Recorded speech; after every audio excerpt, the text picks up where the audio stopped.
Assalamualaikum warahmatullahi wabarakatuh. Perkenalkan, nama saya Quraisy Ibadullah dengan NIM 2302061. Saya dari program studi agroteknologi. Di sini saya ingin mempresentasikan dengan judul Ekogeografi Revolusi Pertanian. Berbicara tentang ekogeografi revolusi pertanian, maka di sini saya ingin menjelaskan dulu tentang beberapa bagian kenapa kita membahas ekogeografi revolusi pertanian. Dari ekogeografi, yaitu adalah sebuah cabang ilmu geografi yang dimana ini akan mempelajari hubungan antara lingkungan fisik dan kehidupan di bumi. Ini termasuk penelitian tentang bagaimana faktor-faktor fisik seperti iklim, tanah, topografi, di mana faktor-faktor ini akan mempengaruhi keanekaragaman hayati, pola distribusi organisme, dan interaksi ekologis. Studi ekogeografi ini juga memperhatikan bagaimana aktivitas manusia mempengaruhi lingkungan dan dampaknya terhadap ekosistem alam. Mengetahui hubungan ini penting dalam merencanakan pengelolaan sumber daya alam dan memahami dampak perubahan lingkungan. Baik, pada di slide berikut ini, di sini membahas tentang prinsip-prinsip ekologi. Di sini ada 3 pembahasan, yaitu interdependensi, kemudian yang kedua keberlanjutan, yang ketiga siklus material. Nah, pada di interdependensi ini, prinsip ini mencerminkan ketergantungan organisme satu sama lain dalam ekosistem untuk bertahan hidup dan berkembang biak. Prinsip yang kedua yaitu keberlanjutan.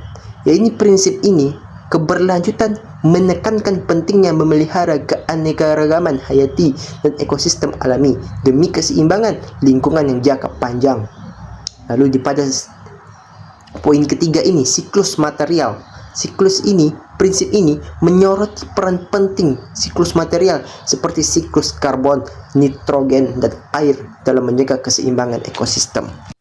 Baik, setelah kita membahaskan ekogeografi dan prinsipnya, maka di sini akan masuk pada slide berikutnya, yaitu pengertian tentang revolusi pertanian. Nah, revolusi pertanian ini adalah perubahan besar dalam cara produksi makanannya, dalam cara hasil pertaniannya. Ini juga melibatkan penggunaan teknologi modern seperti mesin pertanian, pestisida, pupuk, dan untuk meningkatkan produksi pertanian. Revolusi pertanian biasanya berdampak besar pada kemajuan ekonomi dan kesejahteraan sosial.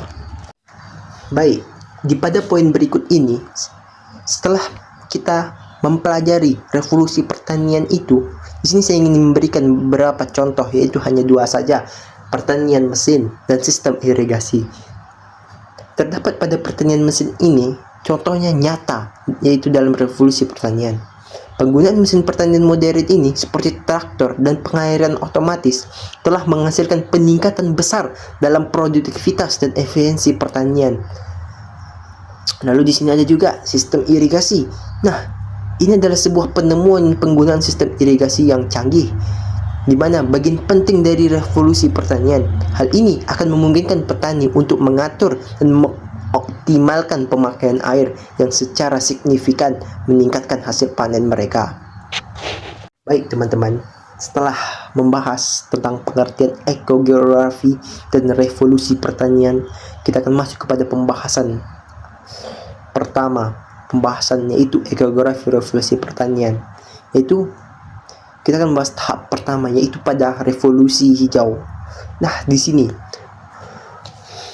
revolusi hijau itu adalah sebuah perubahan besar dalam praktik pertanian, yang mana ini akan bertujuan untuk meningkatkan produktivitas pertanian dengan cara yang berkelanjutan dan ramah lingkungan. Lalu, di dalam revolusi hijau ini, salah satu langkah penting dalam melakukan revolusi hijau ini adalah penggunaan benih yang unggul, benih yang tahan terhadap penyakit dan memiliki hasil yang lebih baik untuk membantu meningkatkan ketahanan pangan. Revolusi hijau ini juga melibatkan diversifikasi tanaman untuk menciptakan sistem pertanian yang stabil dan berkelanjutan. Dan di sini ada juga pada slide berikut ini ada juga beberapa contoh dari revolusi hijau. Contoh dari revolusi hijau ini ada 2. Sebenarnya sangat banyak, saya akan sebutkan 2 saja, yaitu pada fruit padi varietas baru. Pengembangan varietas padi ini akan lebih tahan terhadap hama dan penyakit, karena ini merupakan contoh nyata dari revolusi hijau yang telah menyelamatkan banyak panen di berbagai negara. Lalu, yang pada contoh kedua ini penggunaan pupuk organik. Penggunaan pupuk organik yang ini akan ramah lingkungan adalah salah satu cara revolusi hijau itu diterapkan, yang dimana revolusi ini juga telah membantu mendukung pertanian yang berkelanjutan. Baik, pada pembahasan slide berikut ini adalah beberapa tahap, yaitu sebelum meningkatnya revolusi pertanian dari zaman batu hingga saat kini yang menggunakan mesin. Ada 3 tahap yang ditunjukkan, yaitu tahap 1, revolusi pertanian. Di sini disebutkan tahap pertama ini terjadi sekitar 10.000 tahun yang lalu, ketika manusia mulai beralih dari gaya hidup berburu dan meramu menjadi pertanian tetap. Ini terjadi dengan munculnya peradaban pertama dan pengembangan pertanian skala kecil yang menggunakan alat tradisional seperti membajak sawah dengan hewan. Baik, pada tahap 2 ini adalah revolusi hijau. Nah, revolusi ini saya terangkan tadi sebelumnya, yaitu revolusi ini adalah fase kedua dari revolusi pertanian yang dimulai pada pertengahan abad ke-20. Ini melibatkan penerapan teknologi varietas tanaman baru dan penggunaan pupuk dan pestisida untuk meningkatkan hasil pertanian.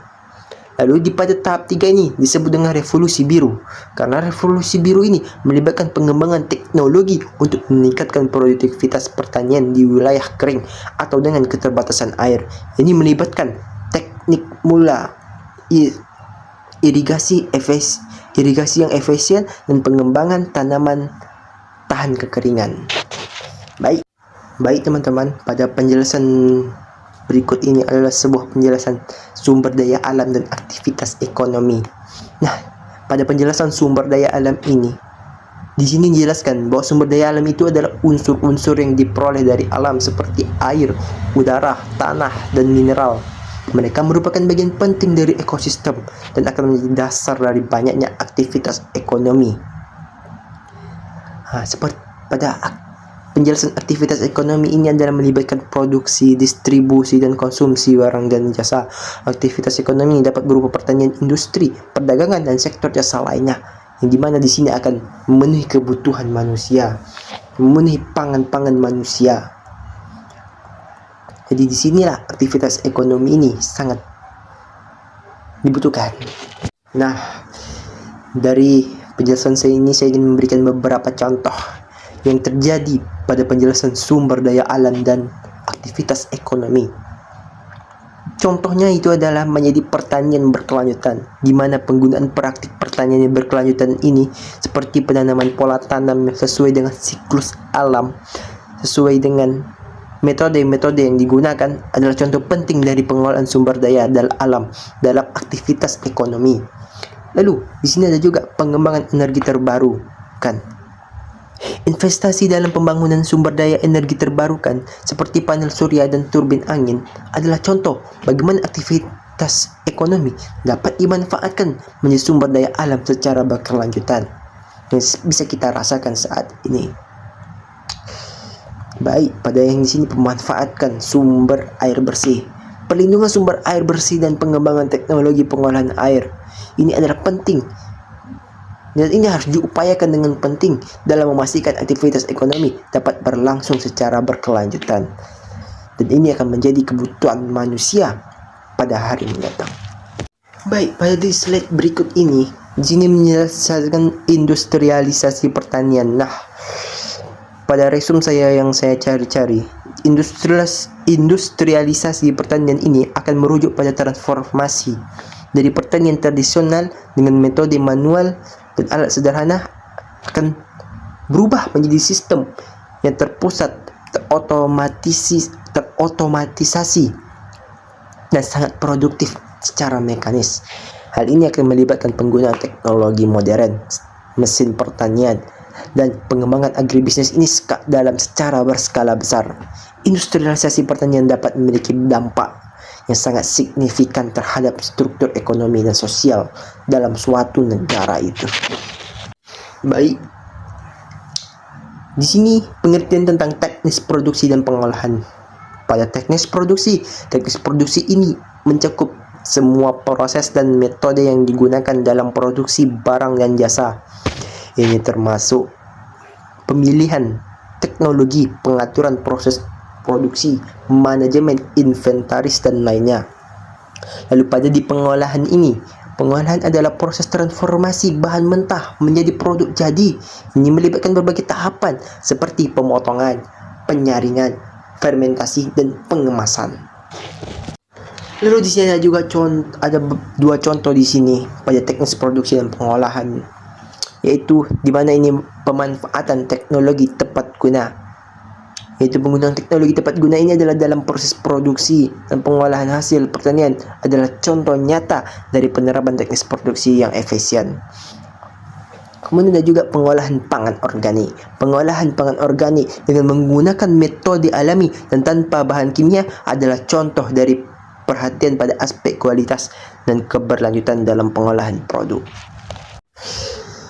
Baik, di dalam pembahasan kita yaitu tentang ekografi revolusi pertanian, sini mempunyai beberapa prinsip. Yang prinsip pertama itu adalah sosial ekonomis. Nah, di dalam prinsip sosial ekonomis ini terbagi tiga, yaitu keseimbangan kekuatan, di mana dalam hubungan ekonomi dan sosial merupakan prinsip sosial ekonomis yang penting dalam mewujudkan keadilan dalam distribusi sumber daya dan kesempatan untuk kita dalam bidang mengekspor dan impor. Lalu pada bagian kedua ini disebutkan partisipasi masyarakat. Nah, partisipasi ini harus aktif di dalam masyarakat, karena dalam pengambilan keputusan ekonomi dan memperdaya diri merupakan prinsip yang akan mendorong kesetaraan dan keadilan sosial ekonomis. Lalu, pada bagian ketiga ini, pemulihan ekonomi lokal. Upaya ini akan memperkuat ekonomi lokal dan mendukung pelaku usaha kecil. Adalah contoh nyata dari penerapan prinsip sosial ekonomis dalam kebijakan pembangunan.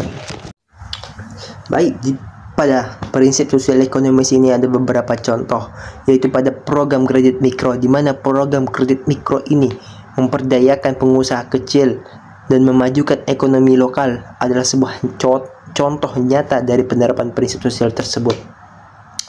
Lalu pada yang kedua ini adalah kemitraan bisnis sosial.